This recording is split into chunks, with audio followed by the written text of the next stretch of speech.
There's Aaron. Big Island Aaron. Testing.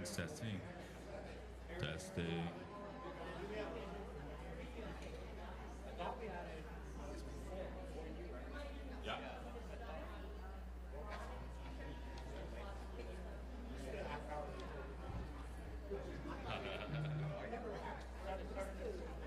Me? Oh. Yeah. I think. No. I just arrived, man. I had things to do. I was at a meditation retreat from like 10 o'clock to 12:30. Yeah. Helps keep me regulated. Of course, meditation. Yeah. Oh. Well. I don't know if is he? Yeah. I would probably recognize him, but yeah, I'll definitely drop by. Yeah, for sure. Wait, are we hot? Is this live? Are we kind of talking about our on the live feed here? They're welcome too. What is Greg Daniels' IG handle? Beach Boy Photography or something? Yeah. There you go. So if people are watching, check him out on YouTube. Hello, Greg.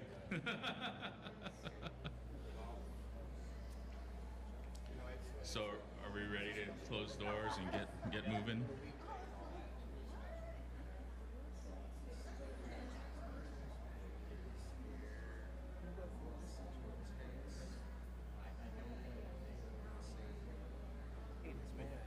Can somebody look up that email? I know. Instagram. Oh no! Everybody on the flyers here. Who's Everybody the guy that got added? But That was the guy. Bonsai guy. Yeah. What's his first name? I have no idea. It's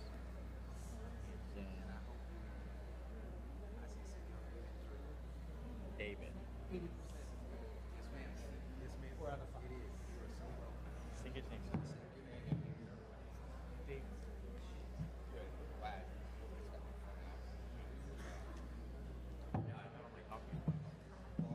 I had some notes. I'm trying to be cool.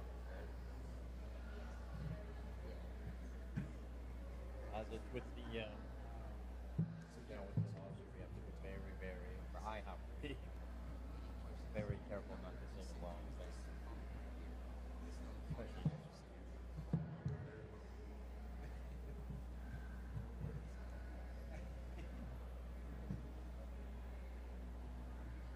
Give it another minute, or do you think he's going to show up, or should we start? Or? You guys start at 3:30, right? I think it's up to 3. 3 o'clock, I thought. 3 to 4:30 is what we're slated to go on. So, are we closing the doors at some point? I'm not gullible. Yeah.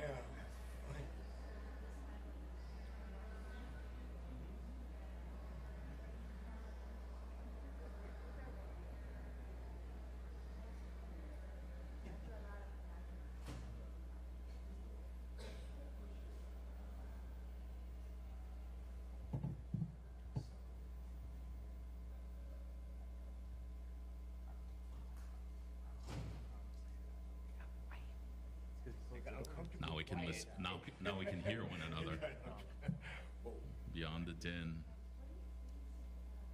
Hey, you guys. Crowd. What's your name again? Nikos Leverenz, yeah. Nikos. Would it be inappropriate for me to shamelessly plug my new book? No, not at all. Okay, cool. Please It do. will be shameless. Where is Yeah. it? Oh, I have one. Can I go get it in that time? Sure. Really? You can do it. You can do it at the front end too. Oh man, I got this little Yeah. poster board. That's a big one. We'll wait. We'll go. Whoa. Okay,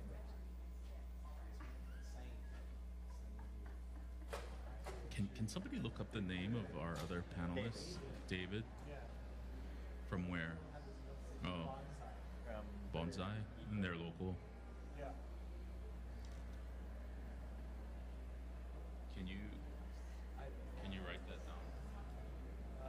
Yeah. Because I'm using that one email from Nick. Basically, You know what? I don't have it here. Do you know his last name? Yeah. You said David. David McDaniel. McDaniels? No S. McDaniel? Daniel. Bonsai what? THC, I think. Or Bonsai? THC. THC? Yep. Okay. That's all I need. And then we'll just wait for Mr. Zeeman to get back, and then we'll get started.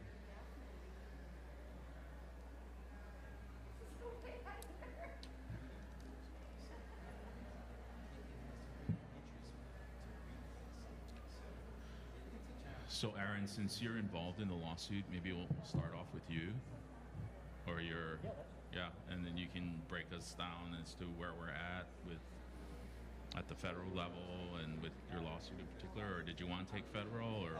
I can do an overview of either or, neither, Yeah. whatever you want. Brings me here. Yeah. I did overviews 5 times last week. Okay. So I got it. I recommend federal. Okay. So that we can. Okay, so we'll start with you then, and then we can go talk about, you can talk about federal and then talk about how that's impacting your lawsuit with the DOH and what's at issue, and I think other Aaron wants to zoom out on the federal side too. yeah, that's fine. Well, he can talk about whatever his perspective as a legacy grower and what things are like on the ground there. Yeah, and then I think it'll come to us as we do deeper in because our whole focus is Well, why are both doors open? Both doors are open again. Huh. Oh.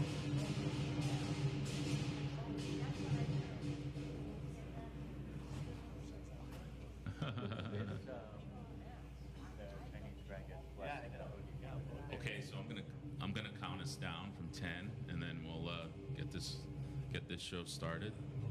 Once Aaron Zeeman is seated and ready to go. Shameless. It's not shameless. Put work into it, right?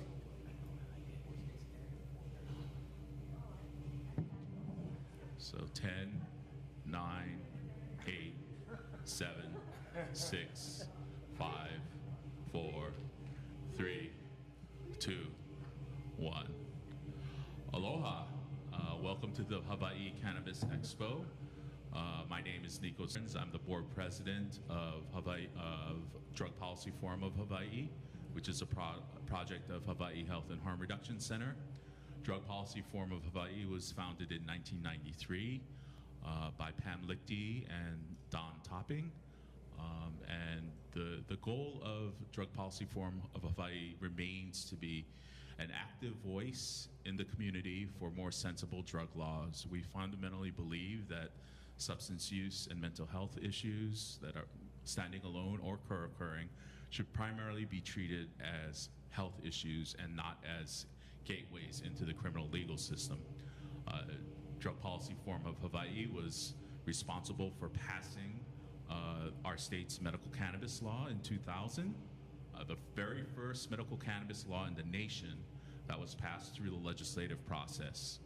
Unfortunately, it took a decade and a half after that, an additional expenditure of time and resources to get us to a position where we have a limited number of dispensaries here on Hawaii, and that passed in 2015.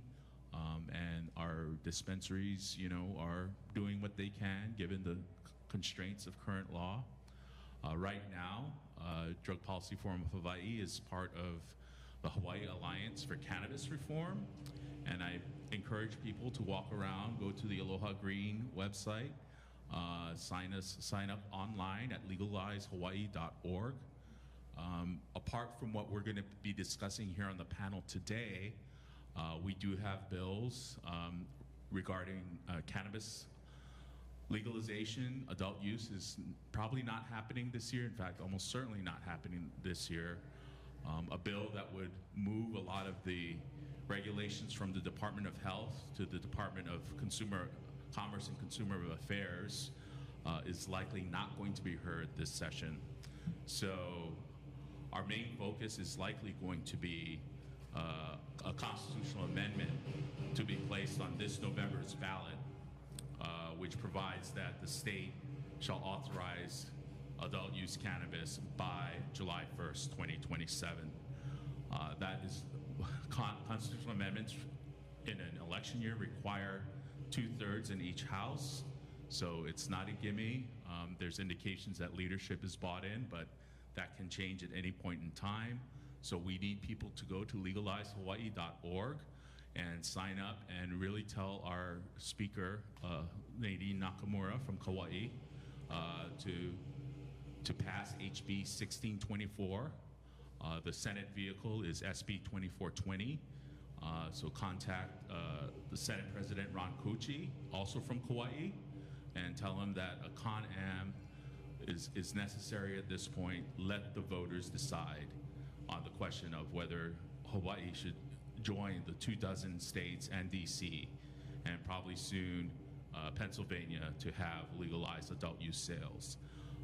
A majority of people in America now live in a legal adult use jurisdiction, so we're a little bit behind the times here. That's not news to anybody here, but on any front, that's enough about me and what we're doing here. Cannabis is just one part of the policy portfolio that I work on. To be honest, it's still a major part of that. Yesterday, for example, I testified on a youth cannabis awareness, education, prevention and treatment bill, HB 814, in Health Committee, and I delivered some testimony that really resonated with some of our members, including our Republicans members, noting that the Department of Health has been really deficient in providing educational materials, particularly for medical cannabis patients. We had a working group in 2018 recommending that the DOH provide science-based information to medical cannabis patients, but they have yet to do so for whatever reason.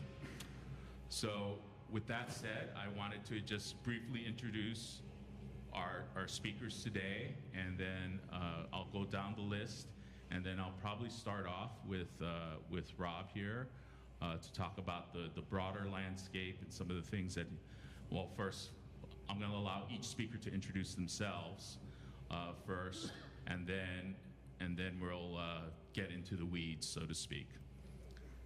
So right here we have Rob Bramlett, Director of Education from the Rare Cannabinoid Company. In the middle is Aaron Nichols, Head of Marketing and Brand Development for Oahu Dispensary and Provisions. And last but not least, we have Aaron Zeeman, who's a legacy grower with Big Island Genetics.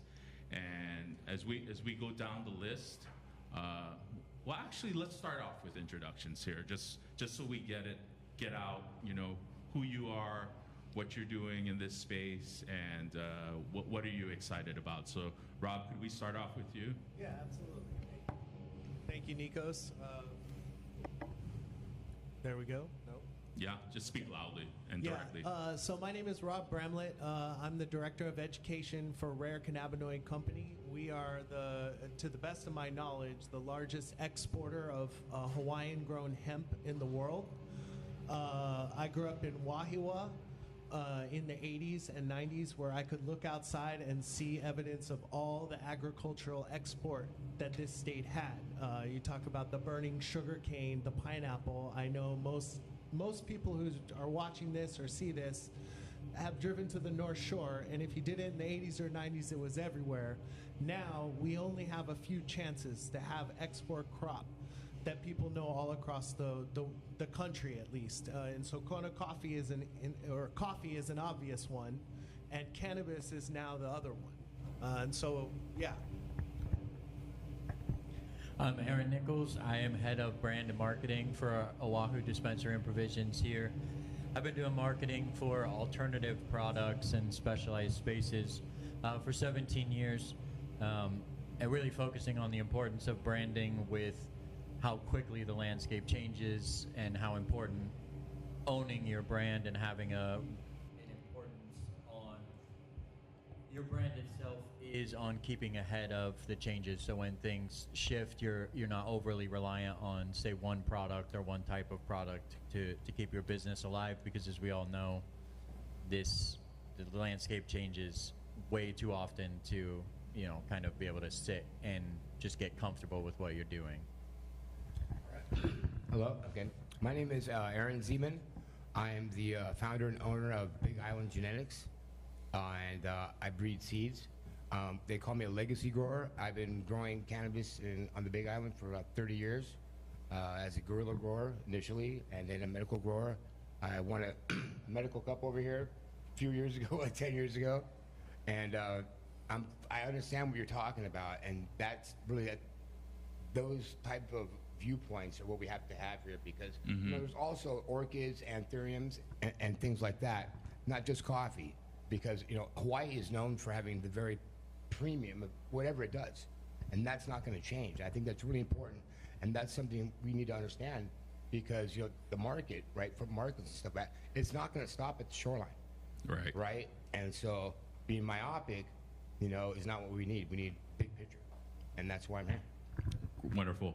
So could we begin? I understand you have a book out. Could you, maybe get that out? Well, not get it out of the way, but can you talk briefly about your new volume? What It's it's Ritual Handbook.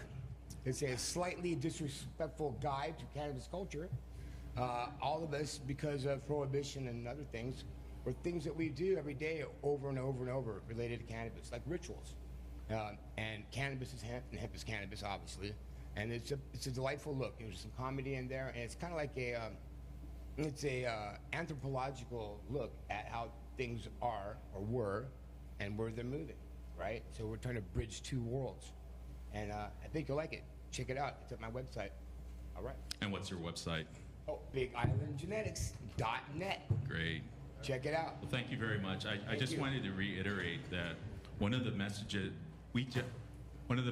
I've been conveying for a number of years now to the Hawaii legislature and to the media is that Hawaii has a real opportunity to really distinguish itself in the prospective national cannabis market. There is a rich legacy of cannabis growing in Hawaii, pakalolo as it's called at the local level, and it's we just had a demand study that was commissioned and released by the Department of Health showing, and this is a very conservative estimate, that by the 5th year we could pull in at the low end $90 million in sales. It didn't talk about tax revenues much, but it also recommended a 15% retail tax, which is not too onerous, especially compared to some of the taxation regimes that exist on the continent. Also, the impact on tourism is going to be beneficial, not negative, as forwarded by Prosecutor Alm. And the impact on Japanese tourists will be marginal, but the bulk of tourists to this state come from the Western United States, where cannabis is broadly legal. We also have increasing numbers of visitors, well, maybe before Trump, coming from Canada, where cannabis has been legal since 2018. I talk about New Mexico a lot because New Mexico is a state that has roughly the same population as us. It's pretty rural throughout, beyond Albuquerque. It abuts two adult use states, Arizona and Colorado. And in the first year of its adult use sales, it saw $300 million in gross receipts. $300 million. Right in the most recent recorded year, just in terms of the tax revenue, it's receiving $76 million in additional tax revenue. And some of that is being used to reinvest in underserved communities. So let's always keep, legalization, commercialization, as some people, talk about it. Maybe a dirty word, but it's really an opportunity for us to diversify our very small agricultural sector, and also provide well-paying jobs in every county on the island, in addition, to the retail sales. Because as I tell people, we are positioning ourselves right now for a situation where we could see prospective federal legalization, and we would just be importing stuff from the continent, or the dispensaries or other license holders would be importing stuff from the continent. So we have a real opportunity to hit the ground running here, to start working the land, providing product, providing jobs to folks as part of their portfolio, right? So let's get moving, let's get cracking. And let me just make a very brief statement, and I'm sorry for talking so much, but in terms of opposition in the legislature, I really want people to focus on two members of the House from the windward side, Representative Scott Matayoshi and Representative Lisa Kitagawa. They've taken to the floor several times in recent years to re-refer bills that have passed out of committee back to the committee. And if you live on the windward side or in their districts, I highly encourage you to contact them respectfully and ask them to clearly articulate just why is it they're putting the kibosh on cannabis reform in Hawaii. Because there is no real rational basis for this anymore. They forward stale drug war rhetoric. They parrot sort of the misrepresentations that are forwarded by Honolulu prosecutor Steve Alm. And even our law enforcement doesn't do that. Our law enforcement says it's Schedule 1, until it's not Schedule 1, we're going to be opposed. Fair enough. But why do we continue to engage in rhetoric that gins up fear, doesn't really add to the conversation, but is effective in kind of muddying the waters, so to speak? Let's have an honest debate. Let's have an honest dialogue. And we have members from across the state who are for reform, including members from the windward side. Senator Keo Hokolole, who's running for Congress now, he's been a long-time proponent of legalization. So has Senator Chris Lee. And some other folks from that side are pretty good as well. But I just wanted to single out Representatives Matayoshi and Representatives Kitagawa as people who deserve the attention of the reform community. So with that, I wanted to start off with a question to Rob. Rob, so you've been in this space for a while. Could you provide some background on the new laws here in Hawaii that recently went into effect? What particular elements of the law stand out, and how problematic are they, and where can we go with corrections? And that's going to be a baseline question for all of you to respond to after Rob goes. Yeah, thank you. So we've been in the hemp space now, not to go around, but I'm all about engagement, right? I'm an educator. I teach people about this stuff. So one thing for everyone to sort of understand is that the medical doctors that you go to visit for your checkups and all that sort of stuff, I'm the one sort of catching them up on this stuff, right? That's sort of what I do, because unless you went to med school within the last 5 years, there was only one mention of cannabis, and it was in an alternative medicine class that's an elective, right? So it's totally possible for doctors to have never even experienced any of the science or the understanding with this. So that is sort of what we're up against, right? When something is outlawed for 70 years, nothing moves forward, right? And so that's a lot of what I do. And so our company really specializes in getting the Hawaiian hemp, what makes our product special, like Kona coffee is special, right? You get a premium for that. And so we have a presence in over 30 states now.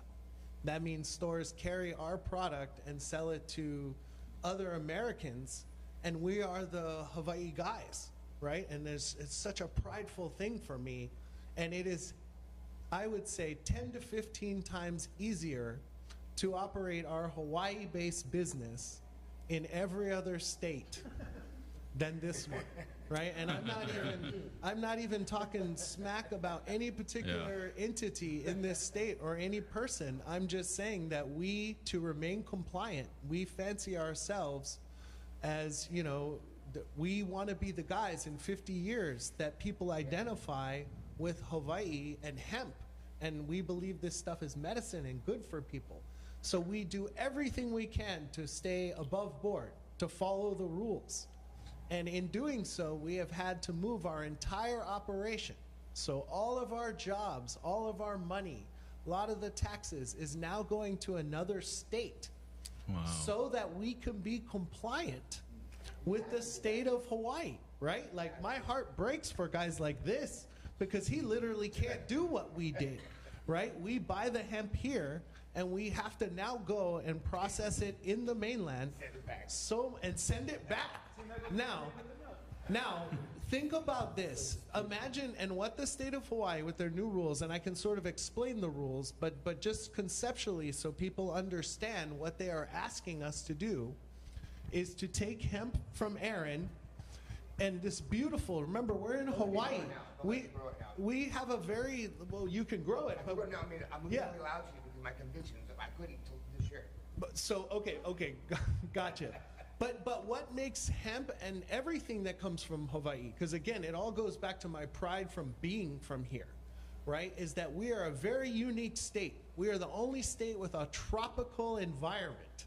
That is very important when you are growing something like cannabis or anything really, right? And so we have an advantage. We should have the lock on at least hemp. This is something that can be sent over state lines legally, right? That is the difference between, it's all cannabis, everyone. Cannabis breaks into hemp and marijuana, but if you ask him, there's no difference. Most farmers, I don't mean to speak for you, but all my uncles who are growers, they tell me, and the difference, the distinction that the federal government made in 2018, this is the important thing, there was no difference between the two plants.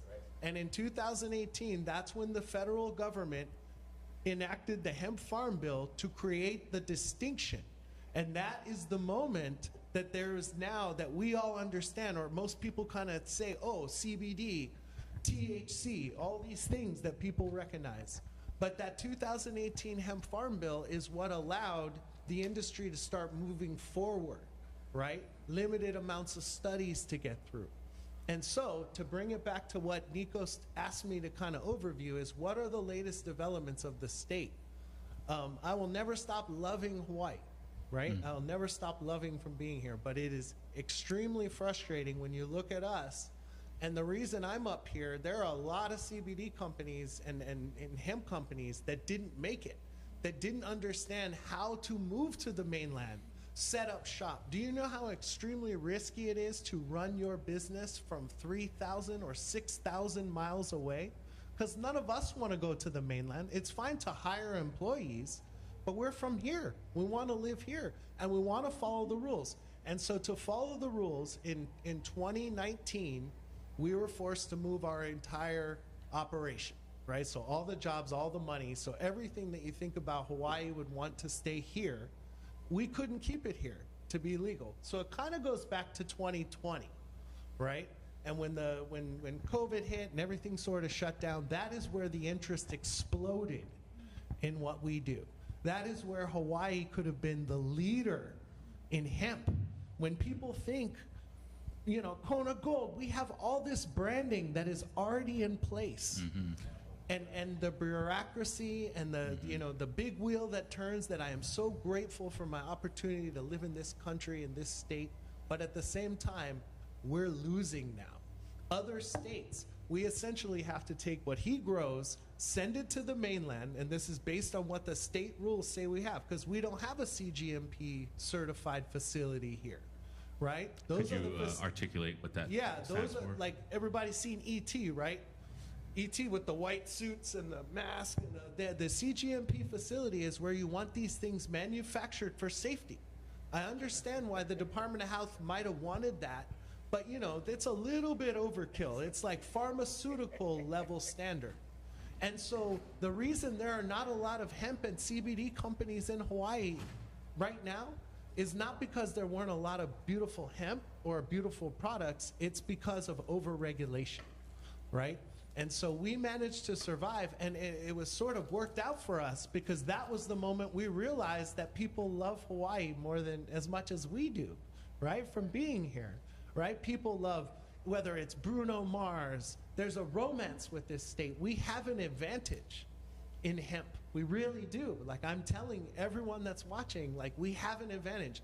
People love Bruno Mars, or their brother got married out here, or their sister was stationed out here in the Navy, or Elvis Presley, right? This is just the best place to have this kind of thing.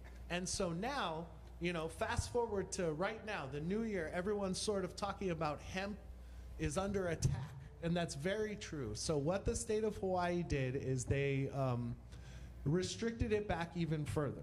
So they don't only want the ET suits, the CGMP, you know, but what they want is they want to basically, now what they say is we have to take his beautiful hemp and we have to take everything that's unique about it, send it to the mainland, and get rid of everything that's special. Like, we basically take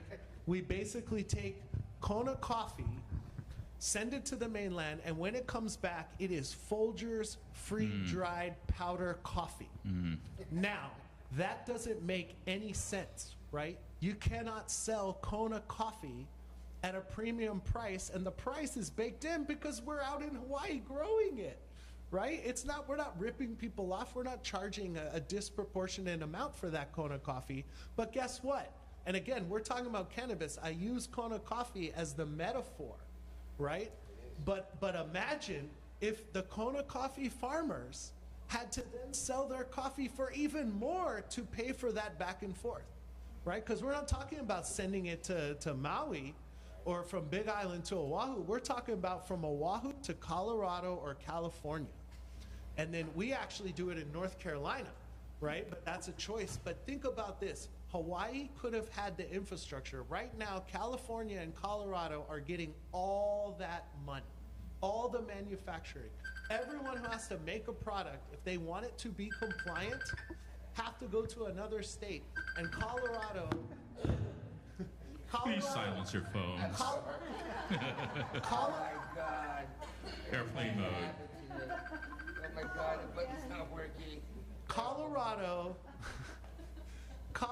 and California, the states supported the infrastructure, right? You got to have these big facilities. You got to have, the state has to invest money in order for this to happen, for an industry to blossom. And the way we know this is that there is evidence the state does support agriculture, right? That's why we have a coffee market.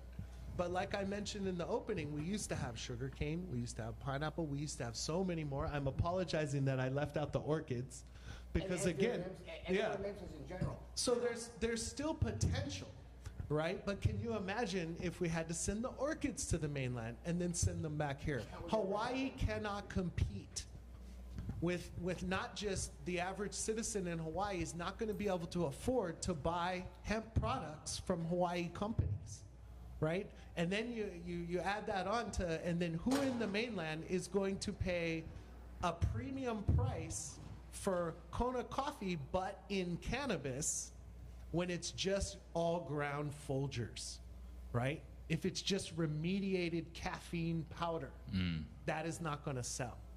So now the latest thing they've done is they've made a registry. So they've said, okay, not only can you only sell Folgers powder, but you have to register to sign up to sell the Folgers powder. So they're getting rid of everything that makes Big Island hemp special or Maui hemp special. They are basically saying the state's perspective is we care more about the safety, you know, of it all than anything else. And it's, you know, well, where's the statistics, right? Where are the public health statistics that this is a dangerous thing? There's really no protocol in place for us to get changes made, right, to get changes made. So they've made it stricter. So the top of the year, they basically said, well, now it has to be remediated Folgers, right? So just isolated CBD. So there's no difference if it's from Kentucky or Hawaii. It's just Folgers brick coffee. And in addition to that, we want you to sign up, pay money to sign up to be on a registry so that we can enforce this and use you guys as the first group, right? So think about that, because we don't have a storefront. Like, that's not our, we're a manufacturer. You're going to hear from the storefront guys next, but we're the manufacturers, right? But the storefront guys, now the state is basically saying, you know, we want to know who makes it, who sells it. It all makes sense what the state wants, but there is no practical application from the perspective of the patient, from the perspective of the farmer, from the perspective of the manufacturer, exporter, or the perspective of the storefronts. They are essentially going to punish and make examples out of, you know, the people that sign up, not because they want to do that, because that's the only list of people they're going to know have signed up. They're volunteering to sort of be on the radar. And so I don't know how many stores are signing up, right? We tell everyone, hey, you know, you want to be compliant. That's sort of our deal. But it becomes a catch-22, right? A lot of these small businesses, you see everything that we grew up with. It's not just the agriculture in Waiua, right? Like Big City Diner closed down in Kaimuki recently. I mean, there's all these staples. Small business is hard. And so I guess if that answers your question, we're under the tightening noose of over-regulation that just keeps getting worse and worse with no real explanation or statistics as to why. Rob, did you participate in the working group? I know that there was a working group that produced this, I guess, for lack of a better term, omnibus bill that kind of created this regulatory regime. And no, I've been really sort of, because I follow this issue, I've been really very kind of almost confused as to what does the hemp industry want, and to make their businesses more viable, and why is it that the state is not doing all that it can to facilitate a healthy and thriving hemp sector in Hawaii? I actually like to compare it to something, and people love this and hate it when I do it, but I'm going to go ahead and do it today. I compare it to vacation rentals in Hawaii. Goodness. Right? Because vacation rentals, no matter what side you're on, if you're from Hawaii, you got an opinion on vacation rentals. But the fact of the matter is, the vacation rentals have been against the rules the whole time, right? And so this is an enforcement issue. If you have rules on the books with no way to enforce it, or no intention, because you don't know people's intentions.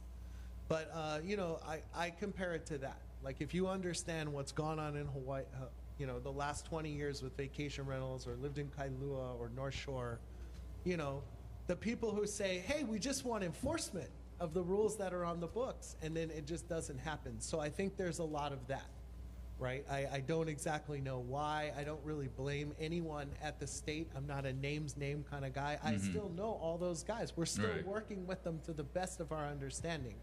But I think the reason that this is a topic at the Hawaii Cannabis Convention in 2026 is because it essentially removes the ability for all of you guys to get full spectrum hemp products. Full spectrum meaning the spectrum of cannabinoids in hemp. We all know THC, we all know CBD, right? It's the two we've heard about, but there are over 150 cannabinoids, right? And they all work together synergistically to help people feel better. And so overnight, essentially, and this rule's already in effect, but overnight they essentially said you can only get Folgers ground coffee as it opposed to CBD, like as it proposes to hemp. Now this again is not cannabis, or I'm sorry, marijuana, right? The marijuana side, and again, him and I both think they're all the same thing, but for the sake of understanding, the first ingredient in hemp is always going to be CBD. It's going to be the largest slice of pie. right? And marijuana, in order for marijuana to be marketable or sold for the highest premium, it has to look good, has to smell good, and it has to have a high percentage of THC. None of that applies to hemp, right? Mhm. Hemp it's the medicinal side. There's less of a recreational aspect to hemp. When you Thank say you. what hemp wants, that's Right. what you want to be understood. Well, Yeah. well, and I'll get to Aaron's Nichols in a bit, but just very briefly. So we basically have a national market in manufactured hemp products right now. People can go online.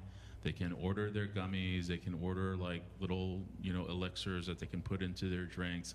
I don't know if they can import the THC beverages per se right now. They can if it's derived from hemp, and right. that's the controversy on the federal level, Right. on the national level, which we will Okay. talk about. But yeah, it's the post office is our delivery person, Yeah. right? So the post office, everyone knows what we do, right? The difference between hemp and marijuana. So we're already facing this actually kind of proves what I've been saying, for years, is that when Hawaii does not engage in the sort of rational regulations to support our hemp and our cannabis industry, we are only going to be a net importer state, as we are right now, largely, with manufactured hemp products. So. We're importing the Hawaiian-grown hemp. That's what him and I are kind of saying. Yeah. Because if we have to send it to North Carolina, in our case, and then send it back here, that's exported and imported. So there is no way to be competitive against people from San Diego who show up here and say, I want to sell my CBD. They didn't have to send it both ways. Okay, That's thanks. 12,000 miles. Thank you, Rob. So Aaron, you're up. Nichols, you're up next.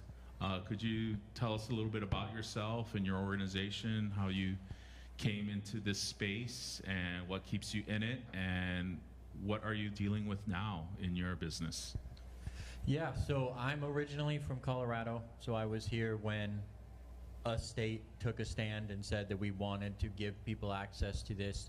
I've been in marketing for the last 17 years, and at that point, the conversation was, okay, states can kind of do what they want, but on a federal level, it's still illegal. So nobody really took it seriously. You had some people who took the risk and said, okay, we believe the state is going to help back us up. We're not just going to get our doors kicked down by the feds. We're going to open the dispensaries. And it's crazy that this is even a conversation anymore after watching what's happened there, and then shortly after Las Vegas and Nevada doing the same thing. Colorado had record tax numbers for the number of people that we had in the state at the time. In our first year, in the first 5 years, we imported something like 3 times the amount of people from states like California, which were big cannabis states, and places where it was frowned upon. There were so many implants into Colorado. Colorado, it became insanely expensive, but you could afford it if you were involved in that business. So when it started happening in Las Vegas, from a branding and marketing perspective, I packed up my house, moved to Las Vegas. I wasn't going to miss out on this again. And really, since Las Vegas, I've been involved in this industry from a branding and marketing perspective every day. And you need somebody special, because you can't just go like anybody else and just start a Facebook ad or run an Instagram ad. Or, I mean, it hardly can even post on any of these places anymore if you're anything alternative product-wise, without jumping through hoops and without knowing how we do that. And that's one of the reasons that I stay in this space, is that the sheer ingenuity of this space in general makes for amazing branding and amazing marketing.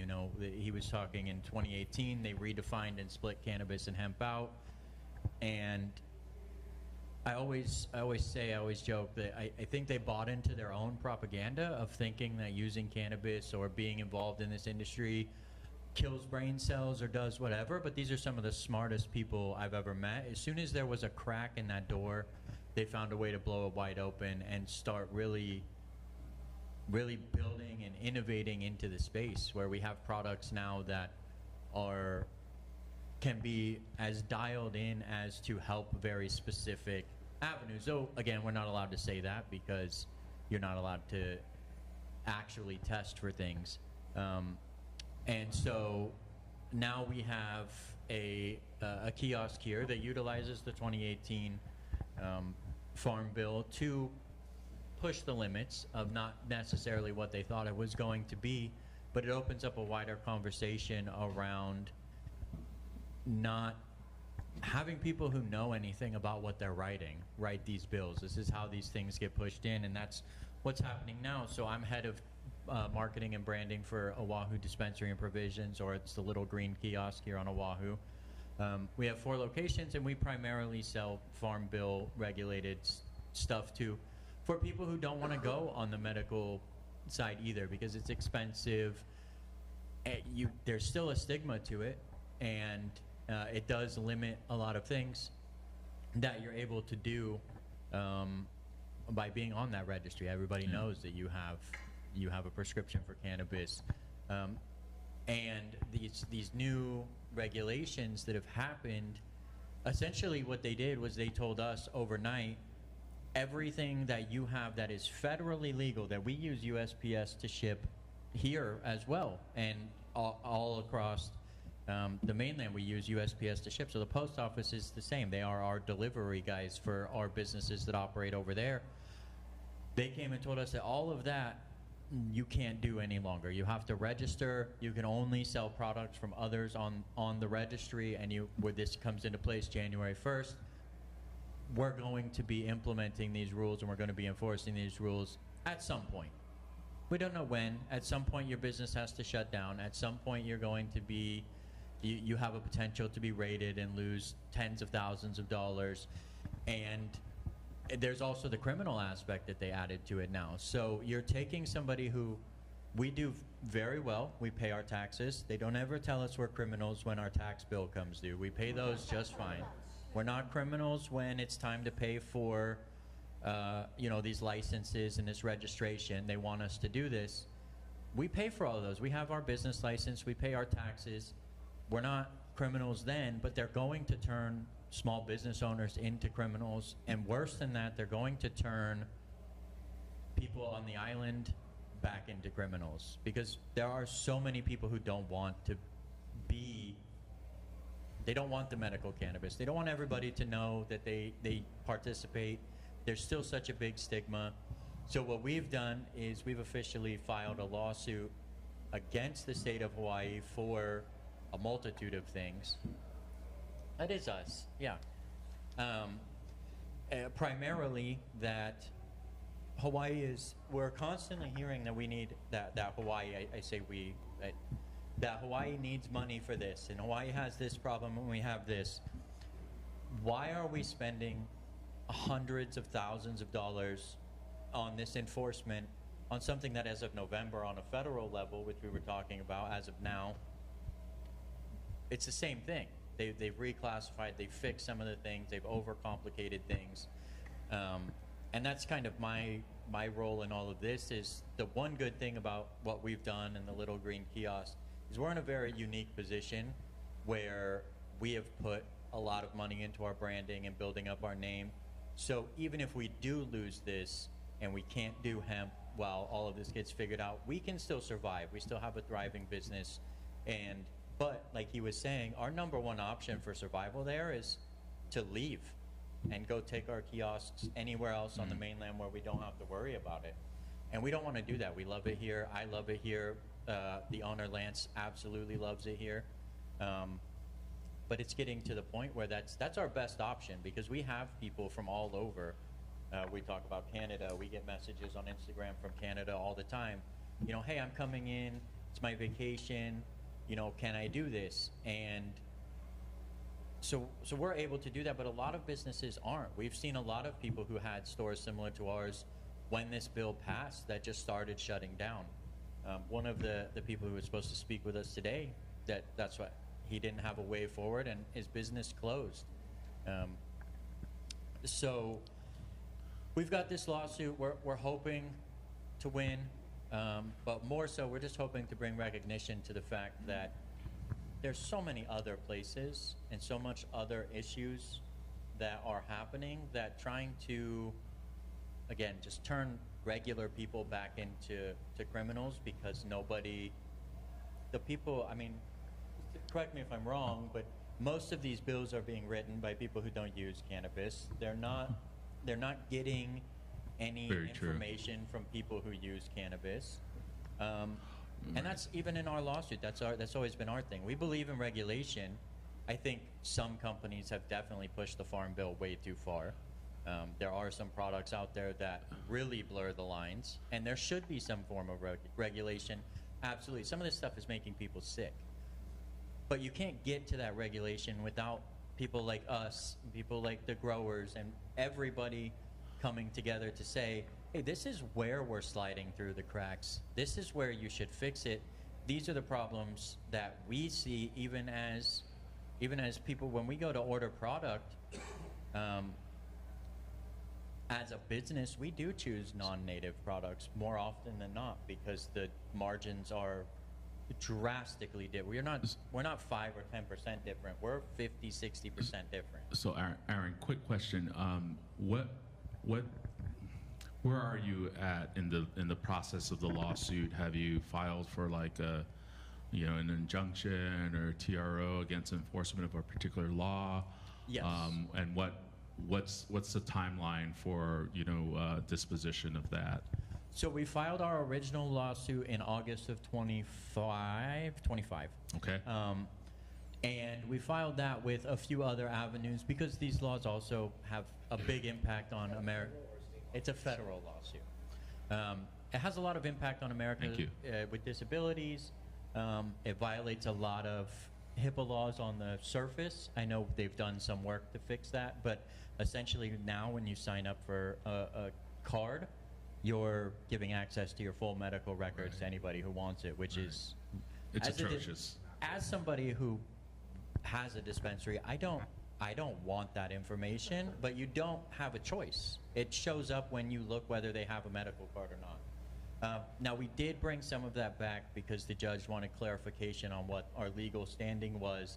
And so now our legal standing is on the constitutional ability to know what the penalties are for what they're saying we're breaking. Because right now they tell you, you can be charged, you might be a criminal, we can enforce you.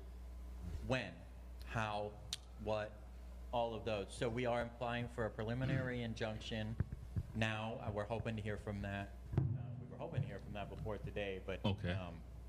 Is there like someplace online that people out there in the audience or that we can learn about, how the case is proceeding? Do you have like an email list that we can sign up for, and kind of are the hearings being held here in Honolulu? Would it be nice for us to sit in on a proceeding, or is it all kind of filing back and forth right now? A lot of it right now is back and forth filing. We do have, it's called Justice, the number 4, and then herb.com that we did go ahead and set up, which will take you through why we're filing the lawsuit. Companies, we're keeping kind of I wouldn't say a list, but as closely as we can, businesses that have shut down, other business owners that we've talked to that have been affected by this.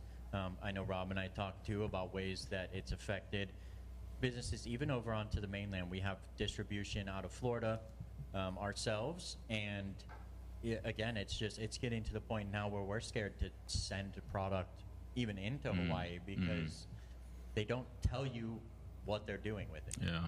It goes to the post office on like January 16th, and then it just disappears for months at a time. Wow. And it will show back up. Wow. Yeah. So, and since you do have Vegas experience, many people know that many of our native Hawaiian community are priced out of paradise, and they move to the continent, Vegas and California and even Utah, as well as Washington being locales where there are numbers of locals and native Hawaiians relocating. I lived in Sacramento for 20 years, California for 25 years, and I came back in 2017. And one of the things that really kind of astounded me when I came back is that there was no vocal, active patient community like there was in Northern California. and also just how arcane our laws were here, even on the medical cannabis front. Still, you can get a recommendation and you have to wait for processing before you can obtain medicine. When I got my card in California in roughly 2008, I went to a group called Medican. They looked at my long list of chiropractic visits and the thousands of dollars I spent on that, and they said, you know, this is gold. You know, keep a record of this just in case. I got certified, and within an hour, I was able to go to a local dispensary and obtain, you know, quality medicine there. So just on that alone, and we had protections, you know, that this most recent law last year that allows DOH to go in and inspect a person's medical records. Why? Yeah. Why? What's the justification for that? What about medical privacy? So Senator Sam Buenaventura from Puna is introducing a bill. I wish I had the number with me to ensure that, you know, to pull back that ability to inspect medical records. Oh, huh? Yeah. Joy. Yeah, Senator Sam Buenaventura, as some people call her Joy, not me. But anyway, going back to Vegas. Was there a lot of concern raised by the tourism industry about cannabis's impact on tourism in Vegas? Yes, there was. Our biggest competition in Vegas, I would say, were the casinos. They were worried that they didn't want, because cannabis has a relatively strong smell. Yeah. I mean, so does tobacco, so does cigarettes, but everybody's used to that, I guess, now. But that was our biggest thing, was that they were going to lose tourism because nobody wants to. If you can't smoke in the casino, then what's the point of legalizing it? But if you do have it in the casino, is that going to turn people off? Eventually, the casinos met with these dispensary owners and the growers, and they all kind of came to this this agreement that the casinos will remain as they are, and we'll make cannabis an experience. So even now, if you go to Vegas, it's slowed down a little bit, but originally during the day, there were tours that you could do. There were dispensaries who had their edible kitchens, and their operations were just big glass windows. You could go in and look. I have some pictures on my Instagram of some of the first tours that we did, where we had big 100-pound, 50-pound bags that people could come in from the tours and hold and really get close to it, because nobody had been that close to it before. Right. And that's how Las Vegas handled it, was let's just make it an experience. And Okay. Hawaii could do the exact same. I mean, I think it would be beautiful to be able to take a tour up to the North Shore and go Sure. see Farm tours, or definitely. any of these. There's so much upside potential in cannabis tourism here. 100%. Given our landscape, given you know the people working the land, given you know island hospitality. 100%. And there's the thing that I struggle with, and you had mentioned it earlier, Washington, D.C. and Maryland simultaneously, they both just, they had the same issue. They had somebody write a law that they didn't understand. People were able to say, okay, well, it's not criminal to own it, just to buy it, so come buy a T-shirt from us for $200 and we'll give you a gift of this. But we paid our taxes, we did everything right, and DC had seen, okay, well, this is generating significant tax revenue at T-shirt tax level, so if we medical, and we add medical tax to it, we can quadruple that revenue. So what they did was they made it medical only, not recreational use, so that they could still have some of those pretty severe limitations and very high taxes. You can the dispensaries in DC can only buy flower from growers in DC. Everything is very DC centric, same with Maryland. But what they did do is, DC's a very big tourist spot. They allow for visitor passes, and they honor every other state's medical cannabis license. So if you have a license from any other state, you can go into any dispensary there. If you're just a visitor, and you can get immediate service. You don't have to wait on a government bureaucrat for days to obtain. It's about a 10-minute process online. Okay. So really, I always say, because it's self-certify if you're a tourist, you don't have to go to a doctor. You just have to walk into a dispensary. We bought a bunch of iPads. And Right. you fill out a form that says my back hurts. I certify that my back hurts. You pay $130, and then you're allowed into the dispensary. And our wait times never went over 7 minutes. Yeah.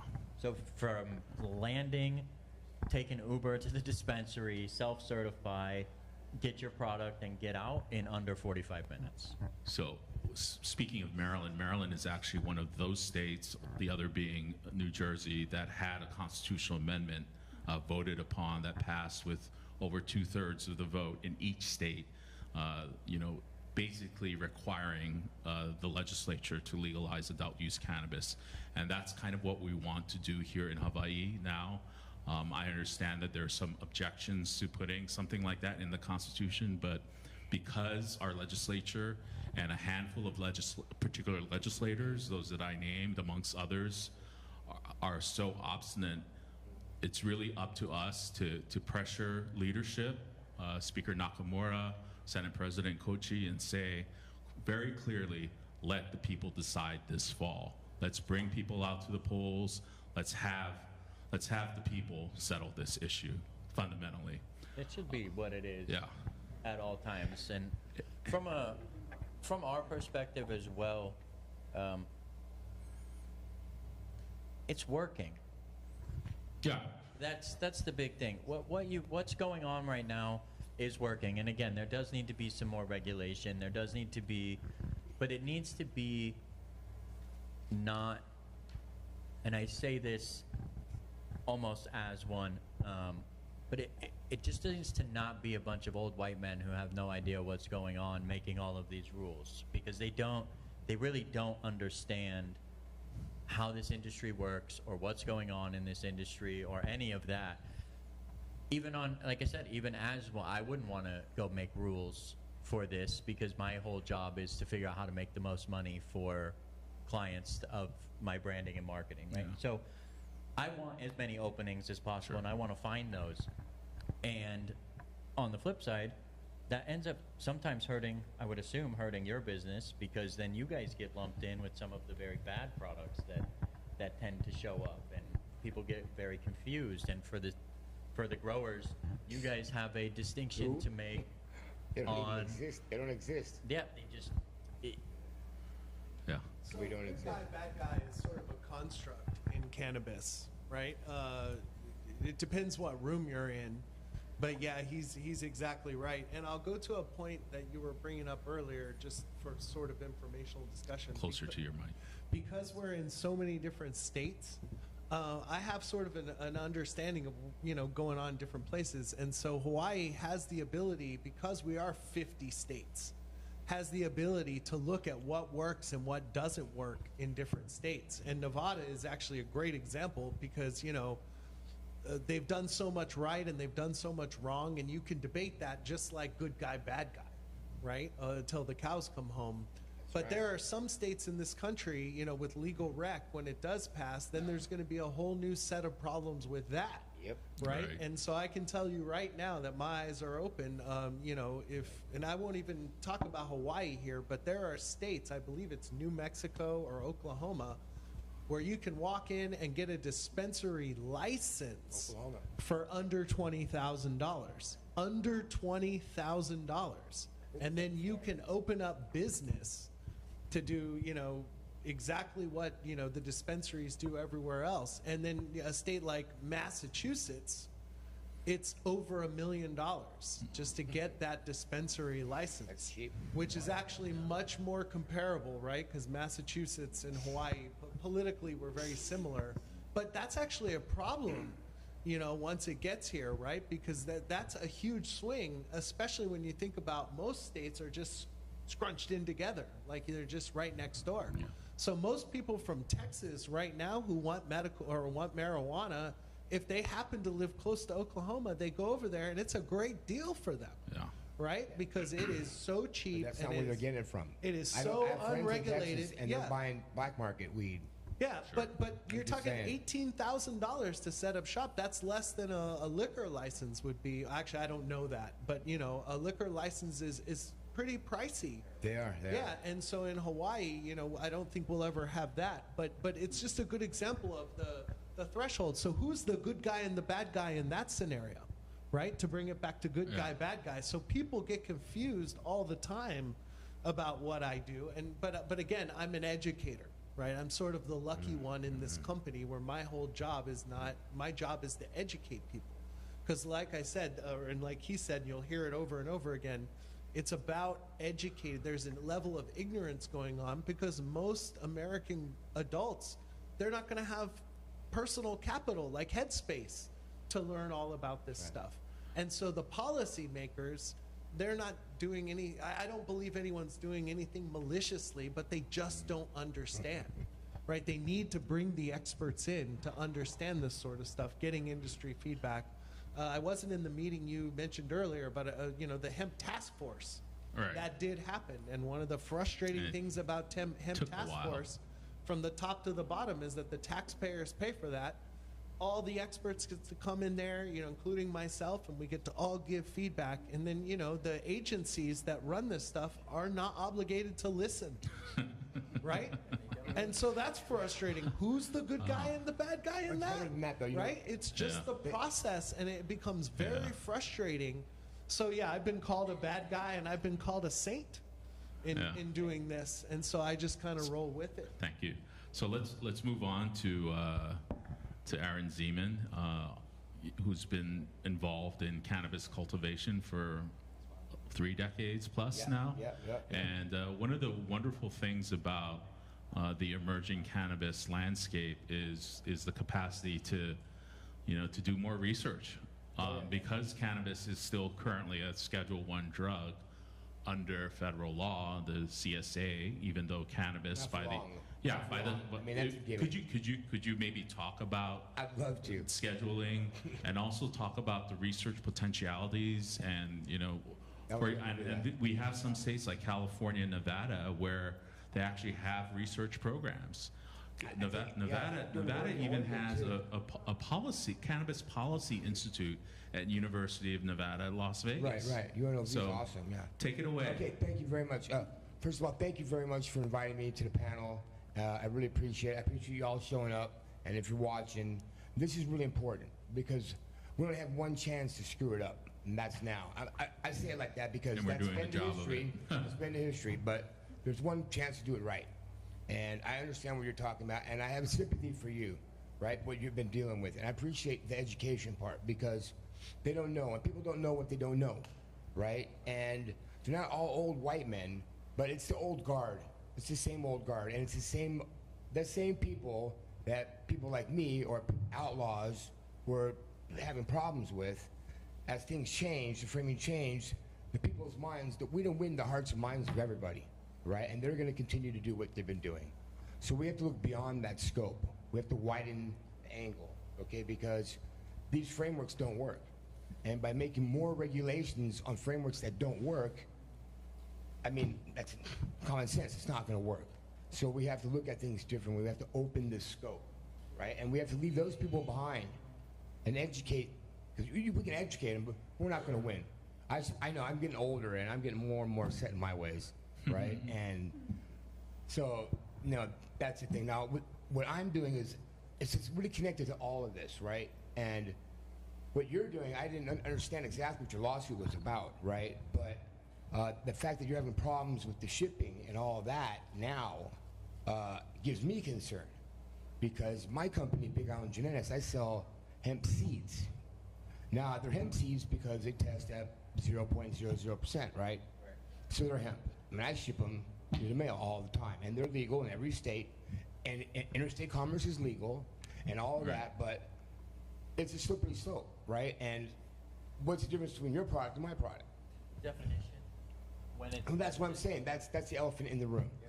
And what I'm concerned about is, you know, prohibition, the ugly beast of prohibition and everything it's done, right, is the problem.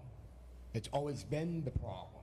And we fail to recognize what cannabis really is, what hemp is, then narrowing it down and putting constraints on it is just foolish, okay? And we need to understand that. We need to keep this open. as far as markets go, you know, the market doesn't end at our shoreline. The problems that we're having aren't with the interstate problems that you're having, which is ridiculous, dude. I gotta grow my hemp here, and I didn't understand when you were talking initially about the freeze-dried coffee, but now I get it. You gotta take your stuff, send it over there, pull out the CBD, and make it in a package like all the other CBD, and you don't get nothing else with it, right? That's stupid. That's just stupid. Yeah. The whole thing. We got Hawaiian Sun. Okay, fact of the matter is, I just want to get real quick about this. Okay, Please. Big Island Genetics. That's me. I have heirloom strains that go back to 50, 60 years ago. The real Kona Gold, the real peanut butter, and all that stuff. And there's a legacy market there. There's branding there and all that. And I'm personally not worried about it at all because look where we are now. Okay, and they can't stop it. Okay, we have to do it right. And because people are educated, we have a small group here, right? An informed group, and we have a group out there that are just waiting to hear what's going on, and they don't understand what's going on. The market doesn't stop at our shorelines. It isn't between Hawaii and California, or Oklahoma, or New York, or any of those places. Okay, you know how much? We create all the best orchid species on the planet. Okay, the University of Hawaii. The Tropical School of Agriculture. Number one, they always make new varieties of orchids. Those best varieties, once they find the cultivars they like, those genetics are shipped to Thailand. Okay, and Thailand grows way more orchids than we do, right? They got lower production costs and all that stuff. They're growing the same orchids. Yeah. And let's just say, for argument's sake, that their spray costs a nickel for one spray of orchids, right? Well, you can get the same identical spray of orchids in Hawaii by us. You know how much they are? They're 25 cents. 5 times more. But guess what? We sell out, folks. They're buying theirs after. Okay? And there's a reason why. Kona coffee used to be the shit. The reason I say that, I'm not excusing my language, it's because Ka'u coffee gets $70 a pound now. Yeah. Okay? Yeah. Why? All those reasons you said are true. But let's look beyond that. Let's open it up. It's because it's the best coffee in the world. Right. Okay, and if only rich people can buy it, we can get into those microeconomics. And you're right about all of that. But if it's only the uber rich that can buy that coffee, whatever, they will buy it all anyway. Sure. That's it. And we're going to be drinking Folgers, but we won't because we know better. But we're from Hawaii, right? Well, but anyway. Speaking of coffee, could you maybe, one of the reasons why Ka'u coffee is some of the most expensive in the world, if not the most expensive, is because of terrain, elevation, and climate. But we're missing the big point. Here's what I'm trying to get to, you guys. Thank you again for giving me the microphone, okay? Because I want to open this up. I know you all know that if you know me, but I've thought about this. I think I'm prepared for this. And you guys have great arguments, and they're very important and they're pertinent. But the problem we're having problems with is that we've limited our scope. And that's been the traditional thing. It's been cultural, okay? Hemp Handbook, a cultural guide, by the way. Anyway, so that coffee is so expensive, okay, because we can only make so much of it. Ka'u is small. California, Costa Rica, Colombia, they're a lot bigger. They can grow a lot more coffee. We can only make so much, so there's a premium on that. Same thing with the anthuriums, and same thing with everything else. And what we need to do is, these legislators, they don't understand, okay? And we need to educate them. But we need to educate ourselves, right? And I'm trying to learn as much as I can. I'm just a guy stuck in the bushes growing weed, right? With seeds in it because it's legal. Right. Just be sure about that. Anyway. Well, one of your fellow legacy by the way, growers. I just want to say something. I don't know if you know me very well, but you guys can research this. I was involved in the largest marijuana conspiracy thing in the state of Hawaii, yada, yada, Roger Christie and that whole scheme. And, what's your website, by the way? BigIslandGenetics.net. Okay. Check it out. You will. It's awesome. But my point is, even while that I was sitting in the FTC for a violation of probation, which I violated on purpose. Besides the point, I had already filed my own federal lawsuit, pro se, and they accepted it. I was fighting the government. So I understand what you're talking about, and I suffered from rat lungworm. So I got nerve damage and all that. So not only constitutional violations, the ADA violations apply, right? And what you're doing is great. It doesn't matter where your lawsuit moves. It doesn't matter at all. If they give you injunctions, it doesn't matter. I shut you down.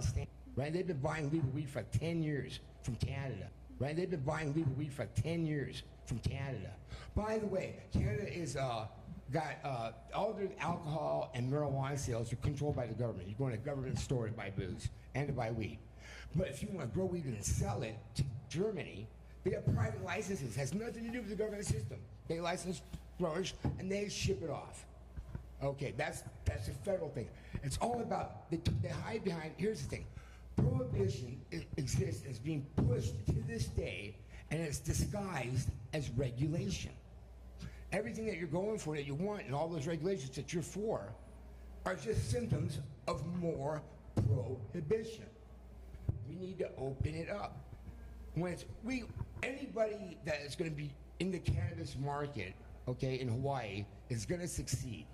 No matter what we do or say now, in the future, when it's open, the world buys all of our pot all the time. Whoever's involved is going to succeed.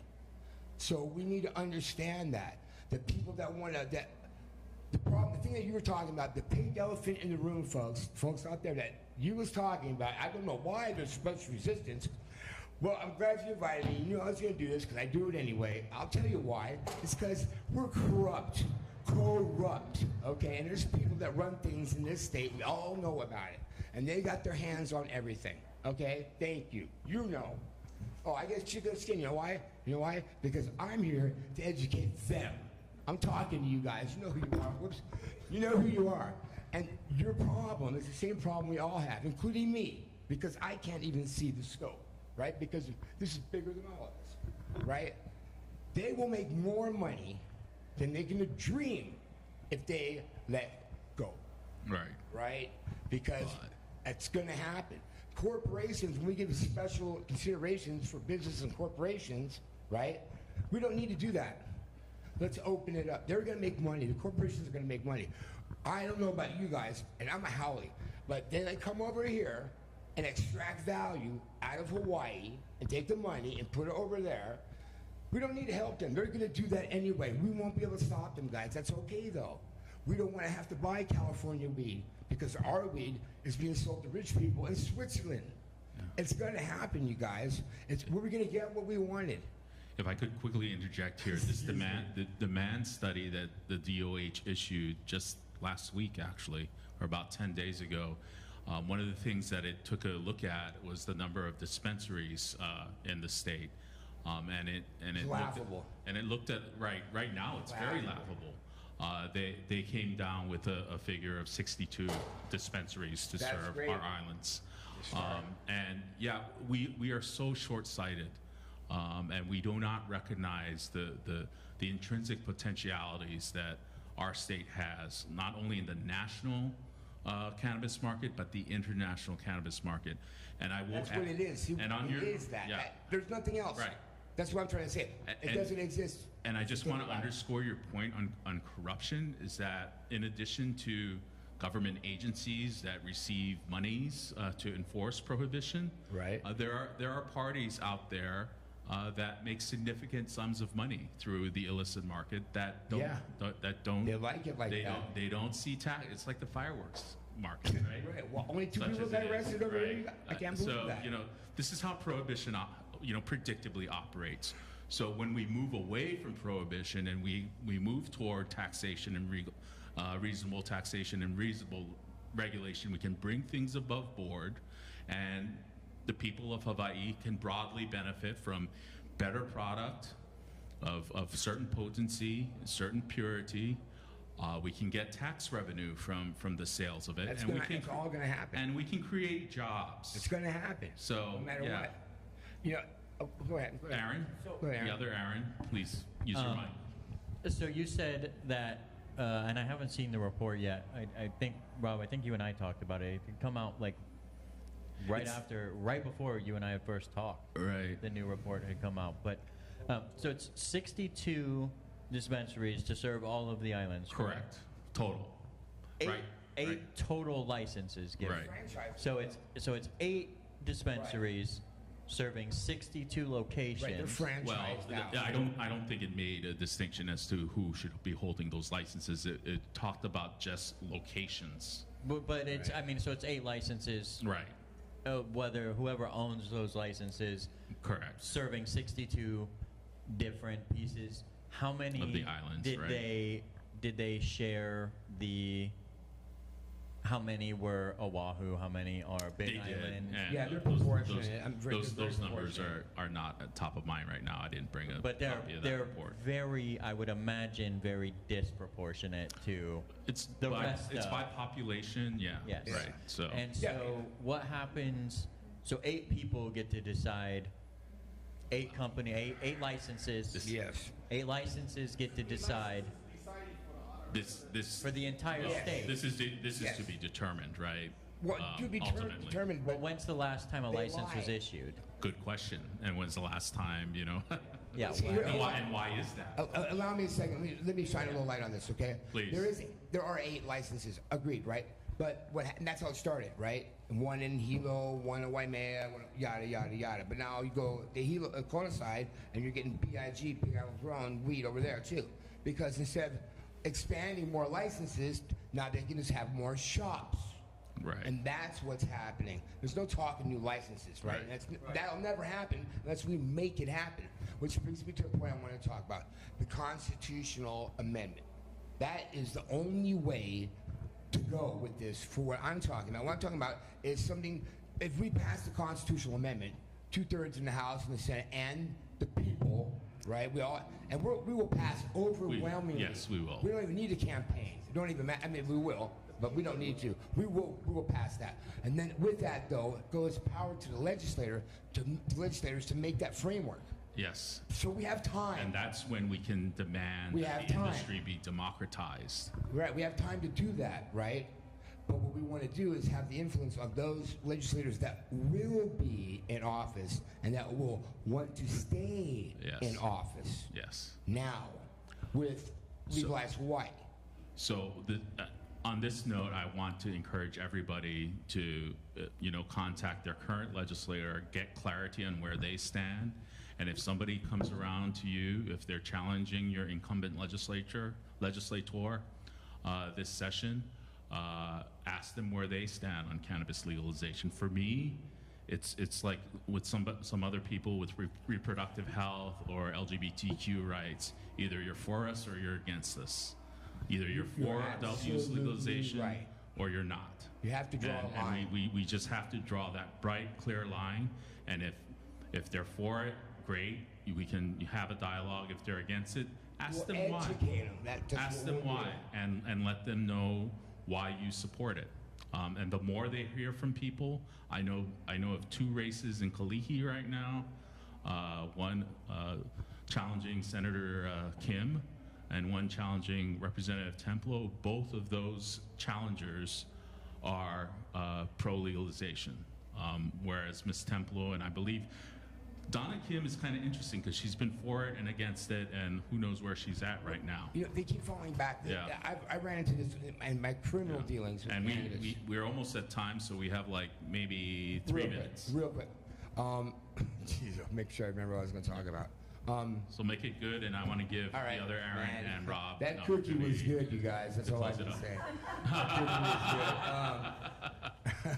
Damn. Well, I'll try to just wrap it all up, you guys. The one I ate earlier. The one I brought with me from the Big Island. Yeah, it's got no CBD in it whatsoever. Anyway, yeah, right? You guys, we got to do this right. And if we think about this, just this right here, I get to meet you, and I get to meet you, and I get to talk to you about whatever we'll be talking about. And we're gonna be working together now, and we're gonna have a unified voice, right? Yes. And there is gonna be regulation, right? And it's gonna be good, right? But we have to guide it, okay? Because we have to guide it because a lot of it's 100% BS. A lot of it is. And we don't have to worry about any of that, you guys. We don't have to worry about any of that now. We can talk about, plan on it. because we got to get the constitutional amendment passed. That's going to take time, and it's going to take time for them to put stuff together, right? And the point is that when Schedule 3 finally happens, it hasn't happened, and, you know, nobody's done anything yet, but when it does, the main thing that the state's been is, oh, it's Schedule 1, so we defer. You're going to run into this, okay? Well, we'll run into it with Schedule 3 too. Cannabis needs to be taken out of the schedule. You're right, 100%. You're right, but we got another foot to stand on that way. But 30 seconds. 30 because seconds. we're running up on time. We're running up on time. And I want to give Aaron and Rob, the other Aaron and Rob, an opportunity to close. Okay. And thank you very much. My book, the Hemp Ritual Handbook. A slightly disrespectful guy in cannabis culture. Big Island Genetics, we have the best seeds in the world. Why? Because they were grown here, not flown here. Thank you very much. Aaron, Thank you. Thank you. Thank you. final thoughts before Yeah, we start? my final thoughts on all of it from branding and a marketing perspective, from having a store here who tries to help serve people who don't want to jump through all of the hoops from the medical side or anything like that. But my only real last final thoughts is from a marketing perspective, it is 10 to 15 times harder and more expensive for me to market our 4 dispensaries with products that people want that are relatively safe and health conscious than it is for me to run an alcohol ad against teenagers. Right. So I think the system, obviously here, Hawaii, very important. It's broken. It needs to be fixed across the board. Otherwise, you're just going to keep having certain companies able to spend the money that it costs to get in front of the people, and their message will be what gets through. Thank you. And Rob, final thought? Thank you guys all for coming. Thanks for having this. Dialogue is important, and I guess, you know, just everybody, if you get a chance, it doesn't take a lot of time to just call your local representative, your state representative, and your senator, and just leave a message and remind them that this is something that's important to you, because that stuff really adds up. And to piggyback onto that and to close this, our legislators actually read their email. They do. They like to do that. They do here in California. You had to go through like 3 people to get to your legislator, but here, direct involvement matters, and we need to bird dog them. We need to say, let the people decide in 2024. So with that, thank you to our panelists, and thank you to those of you who are in 26. Sorry. In 20, let the people decide in 2026. Let the people decide in 2026. Mahalo, everybody. Thank you. Just so everybody knows,